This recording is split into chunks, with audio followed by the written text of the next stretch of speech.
ಜೈ ಶ್ರೀರಾಮ್. ನೀವು ನೋಡ್ತಾ ಇದ್ದೀರಾ ಟಿವಿ ವಿಕ್ರಮ. ನಾನು ಸೌಮ್ಯ ಸನಾತನಿ. ನಮ್ಮ ಟಿವಿ ವಿಕ್ರಮದ ಎಲ್ಲ ಕಾರ್ಯಕ್ರಮಗಳ ನೋಟಿಫಿಕೇಶನ್ ನಿಮಗೆ ಸಿಗಬೇಕಂತ ಹೇಳಿದ್ರೆ ನಮ್ಮ ಟಿವಿ ವಿಕ್ರಮ ಚಾನಲನ್ನು ಸಬ್ಸ್ಕ್ರೈಬ್ ಮಾಡಿ, ಹಾಗೆ ಬೆಲ್ ಬಟನ್ ಕ್ಲಿಕ್ ಮಾಡೋದನ್ನು ಖಂಡಿತ ಮರಿಬೇಡಿ. ಭೂತದ ಬಾಯಲ್ಲಿ ಭಗವದ್ಗೀತೆ ಕೇಳ್ದಂಗಾಯ್ತು ಅನ್ನೋ ಮಾತನ್ನ ನೀವೆಲ್ಲರೂ ಕೇಳಿರ್ತೀರಿ. ಕೆಲವೊಮ್ಮೆ ನಿಮಗೂ ಅನುಭವ ಆಗಿರುತ್ತೆ. ಸುಳ್ಳು ಹೇಳೋರು, ಕಳ್ಳತನ ಮಾಡೋರು, ಮೂರನ್ನೂ ಬಿಟ್ಟೋರು, ನೀಚರು ನಿಮ್ಮೆದುರು ಪ್ರಾಮಾಣಿಕತೆ, ನಿಷ್ಠೆಯ ಬಗ್ಗೆ ಮಾತಾಡಿದಾಗ ನಿಮಗೆ ಭೂತದ ಬಾಯಲ್ಲಿ ಭಗವದ್ಗೀತೆ ಕೇಳ್ದಂಗೆ ಆಗಿರುತ್ತೆ. ಹೀಗೆ ಈ ಕಾಂಗ್ರೆಸ್ಸಿಗರು ಕೂಡ ಆಗಾಗ ಮೌಲ್ಯ, ನಿಷ್ಠೆ, ಪ್ರಾಮಾಣಿಕತೆ, ಗೌರವ, ಪ್ರಜಾಪ್ರಭುತ್ವದ ಬಗ್ಗೆ ಮಾತಾಡಿದಾಗಲೆಲ್ಲ ಅದ್ಯಾರ್ದೋ ಬಾಯಲ್ಲಿ ಭಗವದ್ಗೀತೆ ಕೇಳ್ದಂಗೆ ಆಗತ್ತೆ. ಈಗ ಉಪರಾಷ್ಟ್ರಪತಿ ಜಗದೀಪ್ ಧನ್ಕರ್ ಅವರ ರಾಜೀನಾಮೆ ವಿಚಾರದಲ್ಲಿ ಇಲ್ಲ ಸಲ್ಲದ ಅನುಮಾನ ವ್ಯಕ್ತಪಡಿಸಿರುವುದನ್ನು ನೋಡ್ತಿದ್ರೆ ರಾಜೀನಾಮೆ ಹಿಂದೆ ಷಡ್ಯಂತರ ಇದೆ, ಅವರಿಗೆ ಸರ್ಕಾರ ಗೌರವ ಕೊಡ್ತಿಲ್ಲ ಅಂತೆಲ್ಲ ಹಲಗುತ್ತಿರುವುದನ್ನು ನೋಡಿದ್ರೆ ಮತ್ತದೇ ಭಗವದ್ಗೀತೆ ಕೇಳ್ದಂಗೆ ಆಗ್ತಾ ಇದೆ. ಪ್ರಿಯ ವೀಕ್ಷಕರೇ, ಜಗದೀಪ್ ಧನ್ಕರ್ ಅವರ ವಿಷಯದಲ್ಲಿ ಗೌರವದ ಬಗ್ಗೆ ಮಾತಾಡ್ತಿರುವಂತಹ ಕಾಂಗ್ರೆಸ್ ಪಕ್ಷ ತನ್ನ ಆಡಳಿತಾವಧಿಯಲ್ಲಿ ರಾಷ್ಟ್ರಪತಿಯವರನ್ನ ಹೇಗೆ ನಡೆಸ್ಕೊಂಡಿದ್ರು, ಗಾಂಧಿ ನೆಹರು ಕುಟುಂಬಸ್ಥರ ದೌರ್ಜನ್ಯಕ್ಕೆ ಹೇಗೆ ಕಾಂಗ್ರೆಸ್ನ ಉಳಿದ ನಾಯಕರು ಮೂಲೆ ಗುಂಪಾದ್ರು, ಅವರನ್ನ ಎಷ್ಟು ಅಗೌರವದಿಂದ ನಡೆಸ್ಕೊಳ್ಳಲಾಗಿದೆ, ಸೀತಾರಾಮ ಕೇಸರಿ ಎಂಬ ಪಕ್ಷದ ಹಿರಿಯ ನಾಯಕರನ್ನ ಪಕ್ಷದ ಕಚೇರಿಯ ಶೌಚಾಲಯದಲ್ಲಿ ಕೂಡಿ ಹಾಕಿ ಸೋನಿಯಾ ಗಾಂಧಿ ಹೇಗೆ ಅಧ್ಯಕ್ಷೆಯಾದ್ರು, ಡಾಕ್ಟರ್ BR ಅಂಬೇಡ್ಕರ್ ಅವರನ್ನ ಹೇಗೆ ನಡೆಸ್ಕೊಂಡ್ರು, ಕರ್ನಾಟಕದ ಮುಖ್ಯಮಂತ್ರಿಯಾಗಿದ್ದಂಥ ವೀರೇಂದ್ರ ಪಾಟೀಲ್ ಅವರನ್ನ CM ಸ್ಥಾನದಿಂದಲೇ ಹೇಗೆ ವಜಾಗೊಳಿಸಿತು ಅನ್ನೋದನ್ನ ನೋಡಿದ್ರೆ ಕಾಂಗ್ರೆಸ್ ಮನಸ್ಥಿತಿ ಹೇಗಿತ್ತು ಅನ್ನೋದು ಗೊತ್ತಾಗತ್ತೆ. ಇದಕ್ಕೂ ಮೊದಲು ಜಗದೀಪ್ ಧನ್ಕರ್ ಅವರ ರಾಜೀನಾಮೆ ವಿಷಯವನ್ನೇ ತಗೊಳ್ಳಿ. ಜಗದೀಪ್ ಧನ್ಕರ್ ಅವರು ಆರೋಗ್ಯದ ಕಾರಣದಿಂದಾಗಿ ರಾಜೀನಾಮೆಯನ್ನು ನೀಡಿದ್ದಾರೆ.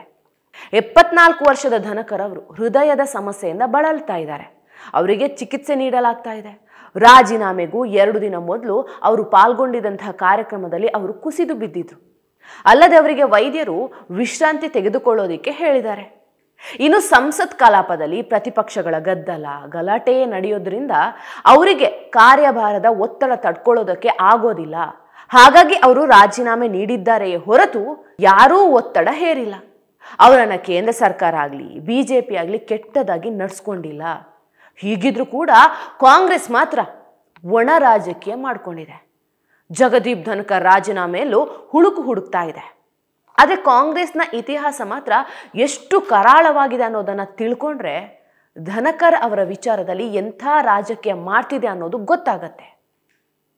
ಕಾಂಗ್ರೆಸ್ ತನ್ನ ಪಕ್ಷದ ನಾಯಕರನ್ನ ಹೇಗೆ ನಡೆಸ್ಕೊಂಡಿತ್ತು ಅನ್ನೋದಕ್ಕೆ ನೀವು AICC ಅಧ್ಯಕ್ಷರಾಗಿದ್ದಂಥ ಸೀತಾರಾಮ ಕೇಸರಿ ಅವರನ್ನ ಅಧ್ಯಕ್ಷ ಸ್ಥಾನದಿಂದ ಕೆಳಗಿಳಿಸಿದ ರೀತಿಯನ್ನ ನೋಡ್ಕೋಬೇಕು. PV ನರಸಿಂಹರಾವ್ ಅವರ ನಿರ್ಗಮನದ ಬಳಿಕ ಸೀತಾರಾಮ ಕೇಸರಿ ಅವರು AICC ಅಧ್ಯಕ್ಷರಾಗಿದ್ರು. 2 ವರ್ಷದಿಂದ ಅವರು ಪಕ್ಷವನ್ನ ಮುನ್ನಡೆಸಿದ್ರು. ಆದ್ರೆ ಅವರನ್ನ ಕೆಳಗಿಳಿಸಿ ತಾವು ಕಾಂಗ್ರೆಸ್ ಅಧ್ಯಕ್ಷೆ ಆಗಬೇಕು ಅಂತ ಸೋನಿಯಾ ಗಾಂಧಿ ಬಯಸಿದ್ರು. ಆದ್ರೆ ಏಕಾಏಕಿ ಸೀತಾರಾಮ ಕೇಸರಿ ಅವರನ್ನ ಕೆಳಗಿಳಿಸುವುದು ಹೇಗೆ? ಮೊದಲೇ ಅವರು ಹಿಂದುಳಿದ ಸಮುದಾಯಕ್ಕೆ ಸೇರಿದವರು. ಇದೇ ವೇಳೆ ಕುತಂತ್ರ ಮಾಡಿದಂತಹ ಸೋನಿಯಾ ಗಾಂಧಿ ಏಕಶ್ಚಿತ್ತಾಗಿ ಸೀತಾರಾಮ ಕೇಸರಿ ಅವರನ್ನ ಅಧಿಕಾರದಿಂದ ಕೆಳಗಿಳಿಸಲಿಕ್ಕೆ ತೀರ್ಮಾನಿಸಿದ್ರು. ಅದಕ್ಕಾಗಿ ಸೋನಿಯಾ ಗಾಂಧಿ ಅವರು ತಮ್ಮ ಬಾಲಬುಡುಕರನ್ನ ಉಪಯೋಗಿಸಿದ್ರು. ಹೌದು, ಅದು 1998ರ ಮಾರ್ಚ್ 14ನೇ ತಾರೀಕು ದೆಹಲಿಯಲ್ಲಿರುವಂತಹ ಕಾಂಗ್ರೆಸ್ ಕೇಂದ್ರ ಕಚೇರಿಯಲ್ಲಿ ಪ್ರಮುಖ ಸಭೆ ನಡೆಯಿತು. ಸಭೆಯಲ್ಲಿ ಮಹತ್ವದ ನಿರ್ಣಯ ತೆಗೆದುಕೋಬೇಕಾಗಿತ್ತು. ಸಭೆಗೆ ಹಾಜರಾದಂತಹ ಸೀತಾರಾಮ ಕೇಸರಿ ಅವರನ್ನ ಯಾರು ಸ್ವಾಗತಿಸಲಿಲ್ಲ, ಅವರಿಗೆ ಗೌರವವನ್ನು ಕೂಡ ಕೊಡಲಿಲ್ಲ. ಮೊದಲೇ ಬಂಡಾಯ ಸ್ವಭಾವದವರಾಗಿದ್ದಂತಹ ಸೀತಾರಾಮ ಕೇಸರಿ ಅವರು ಸಭೆಯಲ್ಲಿ ನಿರ್ಣಯ ತೆಗೆದುಕೊಳ್ಳಿಕ್ಕೆ ಬಿಡೋದಿಲ್ಲ ಅಂತ ಸೋನಿಯಾ ಗಾಂಧಿ ಬಾಲಬುಡುಕರಿಗೆ ಗೊತ್ತಾಗಿತ್ತು. ಇದೇ ಕಾರಣದಿಂದಾಗಿ ಸೀತಾರಾಮ ಕೇಸರಿ ಅವರನ್ನ ಪಕ್ಷದ ಕಚೇರಿಯ ಶೌಚಾಲಯದಲ್ಲಿ ಕೂಡಿ ಹಾಕಲಾಗತ್ತೆ. ಕಾಂಗ್ರೆಸ್ ಅಧ್ಯಕ್ಷರನ್ನೇ ಶೌಚಾಲಯದಲ್ಲಿ ಕೂಡಿ ಹಾಕಿ ಕಾಂಗ್ರೆಸ್ನ ಮುಂದಿನ ಅಧ್ಯಕ್ಷೆ ಸೋನಿಯಾ ಗಾಂಧಿ ಎಂಬುದಾಗಿ ನಿರ್ಣಯ ತೆಗೆದುಕೊಳ್ಳಲಾಗತ್ತೆ.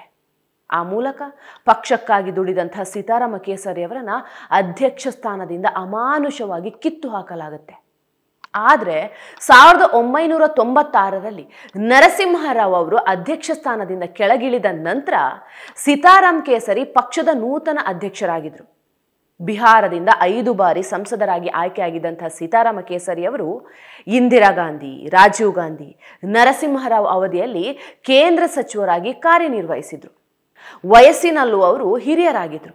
ಹೀಗೆ ಪಕ್ಷಕ್ಕಾಗಿ ದುಡಿದ ನಾಯಕನನ್ನೇ ಅಧ್ಯಕ್ಷ ಸ್ಥಾನದಿಂದ ಹೀನಾಯವಾಗಿ ಕಾಂಗ್ರೆಸ್ ಕೆಳಗಿಳಿಸಿತು. ಇಂಥ ಕಾಂಗ್ರೆಸ್ ಈಗ ಜಗದೀಪ್ ಧನಕರ್ ಅವರ ವಿಷಯದಲ್ಲಿ ರಾಜಕೀಯ ಮಾಡಲಿಕ್ಕೆ ಹೊರಟಿರೋದು ಆ ಪಕ್ಷದ ಹೀನಾಯ ಮನಸ್ಥಿತಿಗೆ ಹಿಡಿದಂಥ ಕೈಗನ್ನಡಿ. ಬರೀ ಸೀತಾರಾಮ ಕೇಸರಿ ಅವರು ಮಾತ್ರ ಅಲ್ಲ, ಕರ್ನಾಟಕದ ಮುಖ್ಯಮಂತ್ರಿ ಆಗಿದ್ದಂಥ ವೀರೇಂದ್ರ ಪಾಟೀಲ್ ಅವರ ವಿಚಾರದಲ್ಲೂ ಕೂಡ ಕಾಂಗ್ರೆಸ್ ಸರ್ವಾಧಿಕಾರದ ಧೋರಣೆ ಅನುಸರಿಸಿತು. ವಿಭಿನ್ನ ನಾಯಕತ್ವದ ಮೂಲಕವೇ ಗಮನ ಸೆಳೆದಿದ್ದ ವೀರೇಂದ್ರ ಪಾಟೀಲ್ ಅವರು 1990ರಲ್ಲಿ ಅನಾರೋಗ್ಯದಿಂದ ಬಳಲ್ತಾ ಇದ್ರು. ಇವರನ್ನ ಭೇಟಿಯಾಗಲಿಕ್ಕೆ ಆಗಿನ AICC ಅಧ್ಯಕ್ಷರಾದಂತಹ ರಾಜೀವ್ ಗಾಂಧಿ ಬಂದಿದ್ರು. ವೀರೇಂದ್ರ ಪಾಟೀಲ್ ಅವರನ್ನ ಭೇಟಿಯಾದ ಕೆಲವೇ ಹೊತ್ತಿನಲ್ಲಿ ಅವರು ಮುಖ್ಯಮಂತ್ರಿ ಪಾಟೀಲ್ ಅವರನ್ನೇ ಬದಲಿಸುವ ನಿರ್ಧಾರವನ್ನ ಘೋಷಿಸಿದ್ರು. ಆ ಮೂಲಕ ವೀರೇಂದ್ರ ಪಾಟೀಲ್ ಅವರನ್ನ ಅಧಿಕಾರದಿಂದ ಕ್ರೂರವಾಗಿ ತೆಗೆದುಹಾಕಲಾಗುತ್ತೆ. ಅಷ್ಟಕ್ಕೂ ರಾಜ್ಯದ 224 ಕ್ಷೇತ್ರಗಳ ಪೈಕಿ 179 ಸೀಟುಗಳನ್ನು ಗೆಲ್ಲಿಸಿದ್ದಂಥ ಕೀರ್ತಿ ವೀರೇಂದ್ರ ಪಾಟೀಲ್ ಅವ್ರದ್ದಾಗಿತ್ತು. ಇಂಥ ಲಿಂಗಾಯತ ನಾಯಕನನ್ನು ಅವಮಾನಿಸಿ ಅವರನ್ನು ಅಧಿಕಾರದಿಂದ ಕೆಳಗಿಳಿಸಿದ ಕಾರಣಕ್ಕಾಗಿ ಕರ್ನಾಟಕದ ಲಿಂಗಾಯತ ಸಮುದಾಯದವರು ಈಗಲೂ ಕಾಂಗ್ರೆಸ್ಗೆ ವೋಟ್ ಹಾಕೋದಿಲ್ಲ, ಕಾಂಗ್ರೆಸ್ಸಿಗರನ್ನು ನಂಬೋದಿಲ್ಲ ಅನ್ನೋದು ಕೂಡ ಇಂಪಾರ್ಟೆಂಟ್ ಸಂಗತಿ. ಉಪರಾಷ್ಟ್ರಪತಿಯವರ ಹುದ್ದೆ ಬಗ್ಗೆ ಇಷ್ಟೆಲ್ಲ ನಕಲಿ ಕಾಳಜಿ ತೋರ್ತಾ ಇರುವಂಥ, ಇಲ್ಲ ಸಲ್ಲದ ಆರೋಪ ಮಾಡ್ತಾ ಇರುವಂಥ ಕಾಂಗ್ರೆಸ್ ರಾಷ್ಟ್ರಪತಿಯವರನ್ನ ಹೇಗೆ ನಡೆಸ್ಕೊಂಡಿದೆ ಅನ್ನೋದು ಎಲ್ರಿಗೂ ಗೊತ್ತಿರುವಂಥ ಸಂಗತಿ. ಅದರಲ್ಲೂ 1975ರಲ್ಲಿ ಇಂದಿರಾ ಗಾಂಧಿ ಅವರು ರಾಷ್ಟ್ರಪತಿಯವರ ಮೇಲೆ ಒತ್ತಡ ತಂದು ದೇಶದಲ್ಲಿ ಆಂತರಿಕ ತುರ್ತು ಪರಿಸ್ಥಿತಿ ಹೇರಿದ್ದನ್ನ ದೇಶದ ಜನ ಮರ್ತಿಲ್ಲ.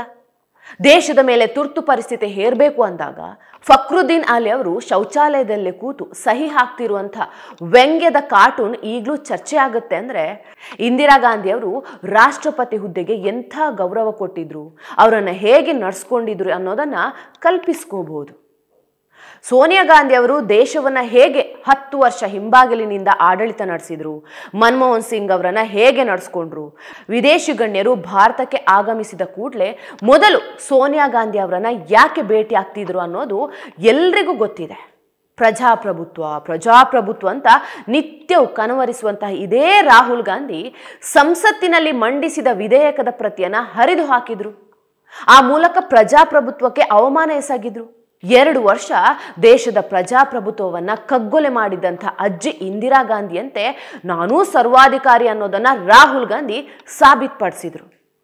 ಇನ್ನು ಮಲ್ಲಿಕಾರ್ಜುನ ಖರ್ಗೆ ಅವರು ಈಗ AICC ಅಧ್ಯಕ್ಷರಾಗಿದ್ದು ಯಾವುದೇ ತೀರ್ಮಾನ ತೆಗೆದುಕೊಳ್ಬೇಕಾದ್ರೂ ಅವರು ಹೈಕಮಾಂಡ್ ತೀರ್ಮಾನ ತೆಗೆದುಕೊಳ್ಳುತ್ತೆ ಅಂತಾರೆ.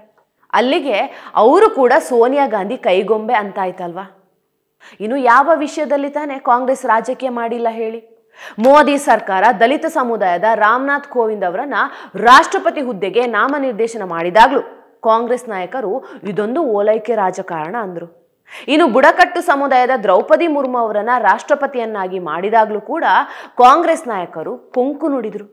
ಹೀಗೆ ಮೋದಿ ಸರ್ಕಾರದ ಯಾವುದೇ ನಡೆಯನ್ನು ಸಹಿಸಿಕೊಳ್ಳದ ಪ್ರತಿಯೊಂದರಲ್ಲೂ ರಾಜಕೀಯ ಹುಡುಕುವ ಕಾಂಗ್ರೆಸ್ನಿಂದ ಧನಕರ್ ಅವರ ವಿಷಯದಲ್ಲೂ ಇನ್ನೇನು ಎಕ್ಸ್ಪೆಕ್ಟ್ ಮಾಡೋಕೆ ಸಾಧ್ಯ ಹೇಳಿ? ಇದೇ ಕಾರಣಕ್ಕೆ ಕಾಂಗ್ರೆಸ್ 11 ವರ್ಷದಿಂದಲೂ ವಿರೋಧ ಪಕ್ಷದಲ್ಲೇ ಇದೆ. ಟಿವಿ ವಿಕ್ರಮ, ದೇಶ ನಿಮ್ಮ ಕೈಯಲ್ಲಿ. ಈ ಕಾರ್ಯಕ್ರಮ ನಿಮಗೆ ಇಷ್ಟ ಆಗಿದ್ದಲ್ಲಿ ಲೈಕ್, ಶೇರ್ ಹಾಗೂ ಕಮೆಂಟ್ ಮಾಡಿ.